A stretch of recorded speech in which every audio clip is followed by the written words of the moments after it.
Ancient Greek mythology gives us the myth of Sisyphus, a story of a king who was punished by the gods and sentenced to a life of eternal toil. His task was to ascend a great hill carrying a boulder, but the catch was that every time he would reach the summit, the boulder would roll down right to the foot, and so he would have to repeat his task ad infinitum. In 1942, philosopher Albert Camus wrote a famous essay reinterpreting this myth and argued that the punishment chosen for Sisyphus is actually emblematic of the human condition itself, specifically the absurdity resulting from man's incessant search for meaning and purpose in a universe that's completely indifferent, rendering any achievement or constructed meaning temporary and fragile. Now, beyond the broad themes raised by Camus on meaning, purpose, and the absurd, I believe that there's a related part of the human condition that is represented perfectly by this myth of Sisyphus. That is, broadly speaking, the phenomenon of craving, desire, striving after goals, and the will. A set of categories that essentially relate to going after what we want, and what I will refer to generally as just desire. The everyday life is undeniably characterized by the pursuit of desire, whether it's our primal desires pulling us towards pleasure-seeking and instant gratification, or our carefully planned pursuits for long-term goals and lofty ambition. Whatever it is, we always seem to be striving after something. The will just relentlessly finds things for us to want and drives us forward in pursuit of them. Our desires are ultimately our masters. They dictate how we spend our time, the outcomes we face in life, and what frustrates us and what brings us satisfaction. Life as we know it is ultimately characterized by the incessant pursuit of things that present themselves to us as good, as things we need, as things that will bring us pleasure. Just as Sisyphus must continually ascend with his boulder, we must struggle against the sense of dissatisfaction and deprivation that fuels our desire for ever more things. Now, Sisyphus, of course, had an endless task ahead of him. His toil was always futile. But we're not in the same boat as him in that respect, right? At least there's the possibility that we will, in fact, get the things that we strive after, obtain the object of our desires. As long as there is this possibility that I will get that career that I'm after, I will get all the money that I want, I will get my dream holiday, etc., surely there's no sense in which my life is analogous to Sisyphus with respect to desire. Well, it's true. On the surface, it can be hard to see how our standard life of pursuing what we want is anything remotely like the life of Sisyphus.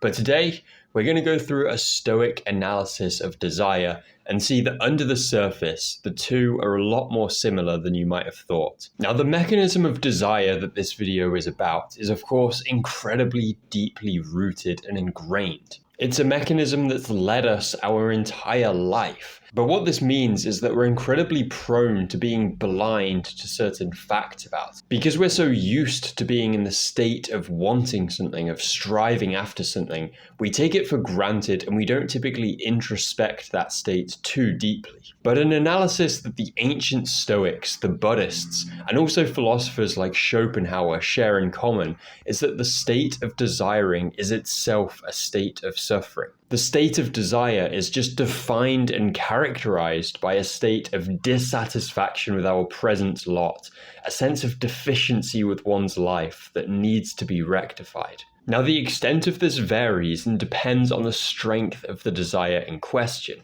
and different types of desires induce distinct types of suffering on the subject. The suffering one feels when hungry and craving for food is very different to the suffering one feels when one desires a certain romantic partner that they don't currently have. And that in turn differs from the sense of deficiency that motivates people to strive after a higher salary when they're dissatisfied with their current one. Now, you might think this a bit of a pessimistic analysis of desire, but to the Stoics, the Buddhists, and thinkers like Schopenhauer, This is merely an accurate and sober account of what any serious desire for something entails, at least a desire that goes beyond a mere preference. This account makes sense evolutionarily as well. Evolution, of course, needs us to pursue our desires with ceaseless ferocity, and putting us into a state of dissatisfaction with the desire dangling in front of our face on the promise that it will deliver us satisfaction is the perfect mechanism to drive a conscious being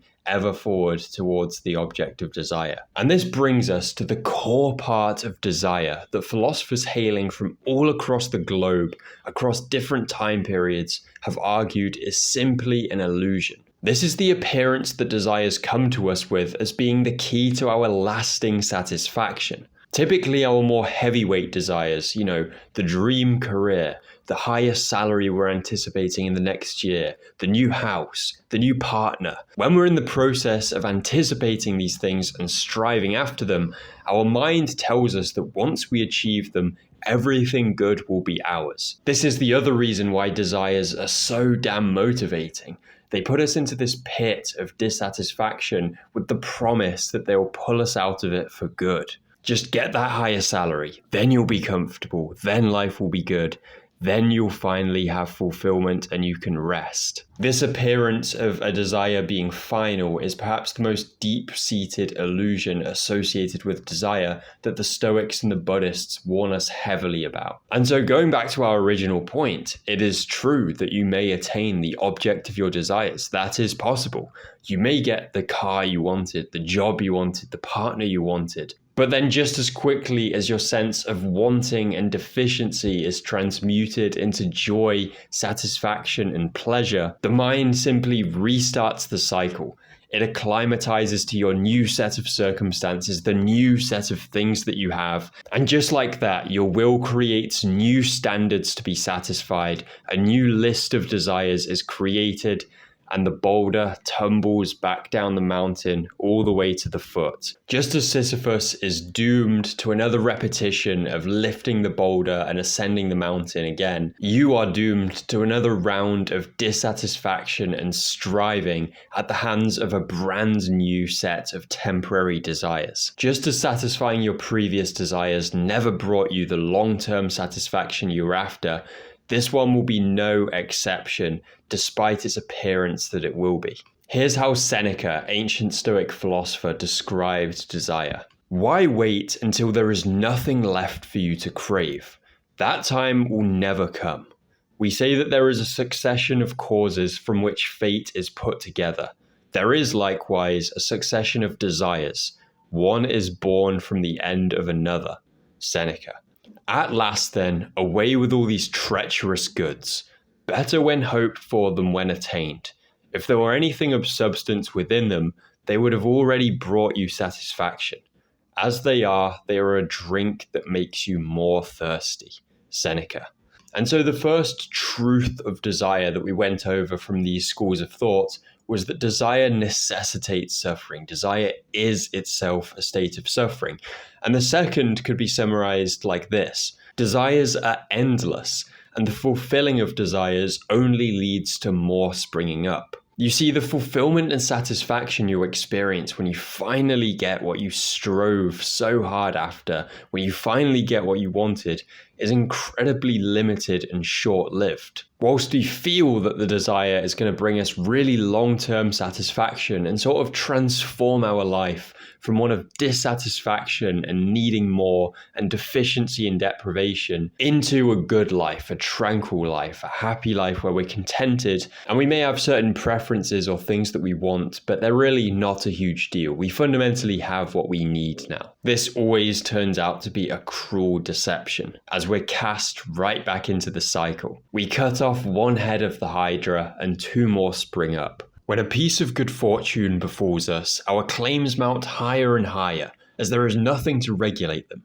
It is in this feeling of expansion that the delight resides, but it lasts no longer than the process itself, and when the expansion is complete, the delight ceases. We have become accustomed to the increase in our claims, and consequently indifferent to the amount of wealth that satisfies them. Schopenhauer. The desires of man increase with his acquisitions, Every step which he advances brings something into his view which he did not see before, and which as soon as he sees it, he begins to want. Where necessity ends, curiosity begins, and no sooner are we supplied with everything nature can demand, we sit down to contrive artificial appetites. Samuel Johnson. Now, I think naturally we have a bit of innate amnesia when it comes to desire, and this is one of the reasons why the true nature of desire can be very illusory to us despite us experiencing them throughout our entire lives. Not only do desires deceive us, for example, that they're going to be final and they're going to bring us lasting satisfaction, but right after we achieve them, and they do not, in fact, bring us that satisfaction, we completely forget that we ever set that expectation on them in the first place. We really forget that when we were in the heat of the desire, it presented itself to us as the solution to our chronic dissatisfaction, and that it represented us finally achieving fulfillment and happiness. And so we get thrown back into this quagmire of dissatisfaction and striving, completely ignorant of and having forgotten how our previous expectation on desire was so brutally thwarted. This dooms us to make the same mistake again and again and again. It surely is the case, though, that desires never satisfy us. Just think how many important desires you fulfilled throughout your life, and then reflect on the fact that you likely still feel that there's more that you need until you can be really satisfied. This was the same feeling that you had about all the previous things you did achieve, and it never brought you that satisfaction. Seneca captures the never-ending nature of desires nicely with this quote. You regard the objects you seek as lofty because you lie far away from them. To him that has reached them, they are small and mean, and I'm very much mistaken if he does not desire to climb still higher. That which you regard as the top is merely a rung on the ladder. Now, everyone suffers from ignorance of the truth, deceived by what others say. They seek these ends as if they were good, and then after having won their wish and suffered much, they find them evil or empty or less important than they had expected. This passage cuts right to the heart of such an important insight into human nature that many people go a lifetime without understanding. That which you regard as the top is merely a rung on the ladder. Every requirement we set as necessary for our satisfaction is entirely arbitrary. The domains like comfort, pleasure, wealth, possessions, status, power, all these sorts of domains have no intrinsic limit to them whatsoever. There's always more that one can strive for, always more that one can desire from these aspects of life. There is no final level on this video game and no point that will call out to your brain that you've got exactly what you need and now you can stop. Your nature as a sentient creature will simply keep you running on that hamster wheel. Just as we see with fat cat businessmen still not satisfied with their tens of millions, still frustrated with their business affairs. And just as we see with all the Dan Bilzerians of the world, absolutely showered in all the wealth, riches, possessions, luxury, fame, status, girls that anyone could want, yet they still talk on podcasts about how dissatisfying their life is and how none of it brought them the fulfillment that they were after. And finally, for a less grandiose example, us everyday people, you at home watching.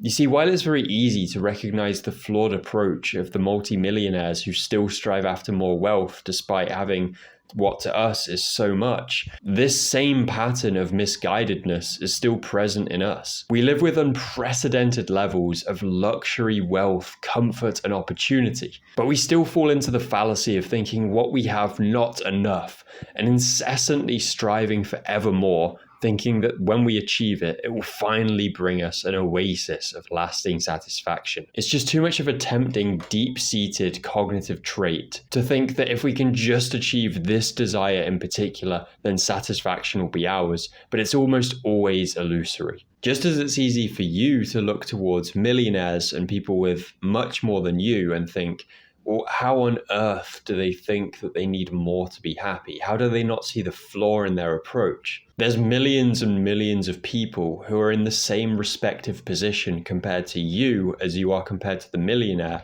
who would look at you and think the exact same thing. The fact of the matter is actually both of you that are correct. Chasing desires, regardless of how important they seem, is just generally a misguided approach because it never delivers the long-term satisfaction.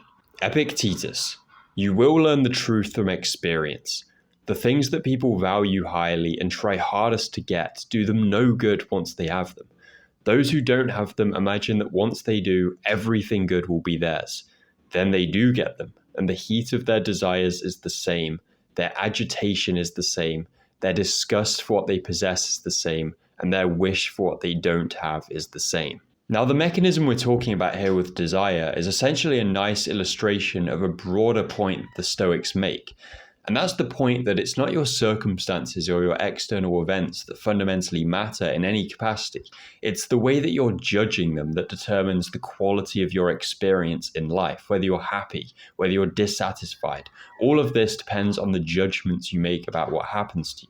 This is why it's possible to be a millionaire dissatisfied, and also possible to be someone like Diogenes, completely homeless, possessionless, yet still satisfied with life. It's fine to prefer certain outcomes and to prefer to have certain things. The Stoics aren't against that, but we make a mistake when we think that we need them or depend on them to have tranquility. This is the fallacy they want to warn us against. And so typically the problem with strong desires, as far as the Stoics see it, is that it involves a strong, powerful judgment that what we currently have is insufficient for our well-being. The Stoics argue that this sort of judgment is something that is up to us, and so it's something to be altered rather than just assumed at the outset. Another good example of the phenomenon of desires intensifying as we feed them and drawing us into unhappy states of mind is bodybuilding. For some people that go to the gym for the purposes of improving their physique, no amount of muscle gain, no amount of leanness, and no amount of aesthetics is ever enough. They set incremental goals for their physique, whether it be body fat percentage goals, weight goals, or just goals for their visual appearance or measurements. But then once they achieve those goals, every single time their mind just adapts to their new physique and they simply want more.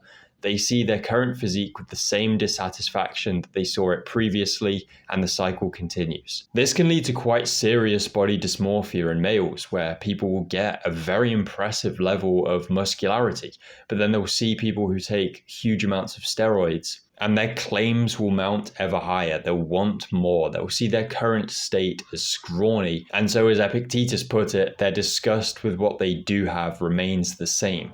Ironically, to many of these people, their dissatisfaction with their physique is even less at the beginning of their bodybuilding journey when they're just getting started out than when they're like 10 years in. I actually distinctly remember experiencing this myself as a teenager when I used to go to the gym and was wrapped up with muscle mass and strength gain, just as I'm describing in this section. Whilst my physique and levels of strength clearly weren't overly impressive, I was still doing very well for my age in terms of muscle mass and strength to weight ratio. Yet I remember so clearly and distinctly that period of my life being completely dissatisfied with my physique and my level of strength.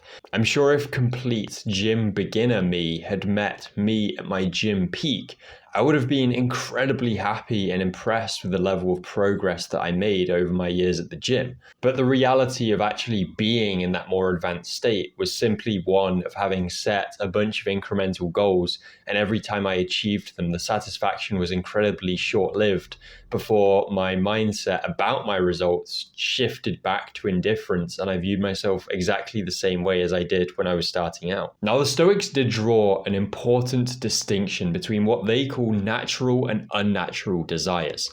You see, natural desires can be loosely defined as ones that derive from innate parts of our physiology.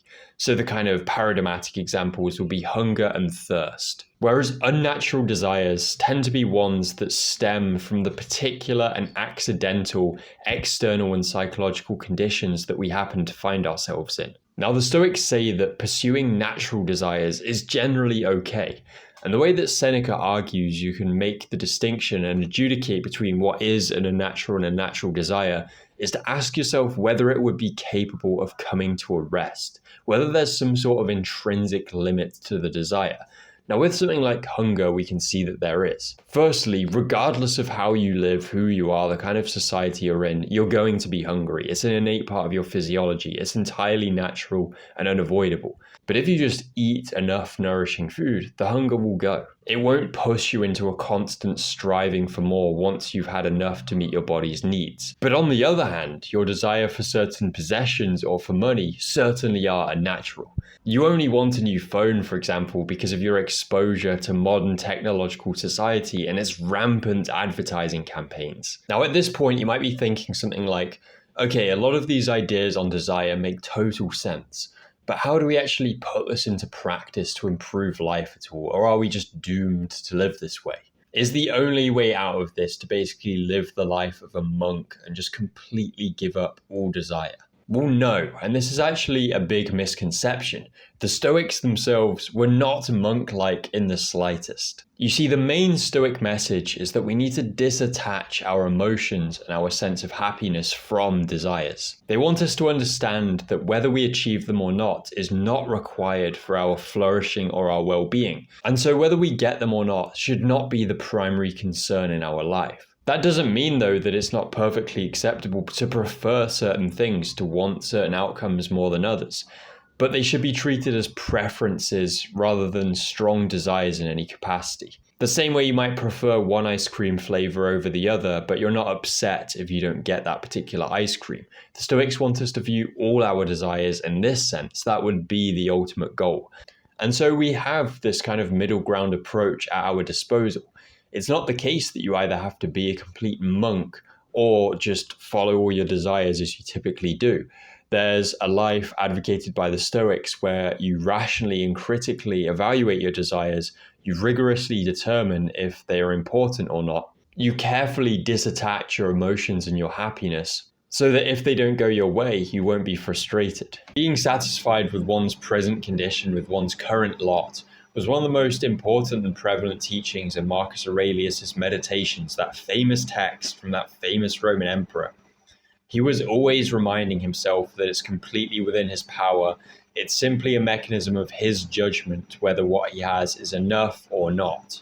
And we need to embody that wisdom too. It's up to you to decide whether your current lot is satisfactory or whether it's not, and you need to fall into a pit of suffering and strive ever for more.